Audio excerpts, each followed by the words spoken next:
Нийгмийн харилцаанаас зайлсхийсэн, зүгтаасан, нуугдсан зан үйлийг би төрөлхийн интроверт хүн болохоор, би төрөлхийн зожиг болохоор угаасаа л юм байдаг. Ийм л байх ёстой гэж ойлгоод орхиж болохгүй. За төрөлхийн интроверт буюу дотогшоогоо чиглэсэн харилцааны хэв шинжтэй хүн гэж байдаг. Гэхдээ энэ нь social anxiety-тэй буюу тухайн үед одоо нийгмээс айх айдас, нийгмийн түвшүүр өндөртэй байгаа мэдрэмжээс ялгаж салгаж ойлгох хэрэгтэй байдаг. За интроверт хүн болохоор яг цэвэр өөрийнхөө хүсэл сонголтоороо ганцаараа байх сонголтыг хийдэг.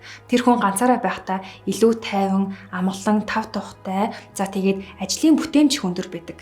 Харин social anxiety-тэй байгаа хүн болохоор өөрийнхөө яг хүсэл сонголтоороо биш, би бусдын дунд тэнэг харагдчих үедээ, би буруу зөрүү зүйл ярьчих үедээ, намайг хүмүүс ингэж дүгнчих үедээ гэдэг айцаасаа болоод ганцаараа байх сонголтыг хийдэг гэсэн үг. Тэгэхээр энэ мэдрэмж, энэ айц төвшүүрийн мэдрэмжийг төрөлхийн харилцааны одоо хэв шинжтэй андуурч ойлгох нь өөрөө амьдралдаа итгэх, сэтгэл ханууч зэргийг бууруулахад нөлөөлдөг. Тийм учраас та мэрэгжлийн хүнтэй хамтраад хаанаас хизэнээс миний энэ мэдрэмж үүсэх болвоо, хизэнээс би өөртөө юм итгэлгүй, би угаасаа буруу зөрүү зүйл ярьдаг, би угаасаа тэнэг хүн гэдэг бодол танд төрдөг болвоо гэдэг дээр хамтарч ажиллах хэрэгтэй гэж хэлмээр байна.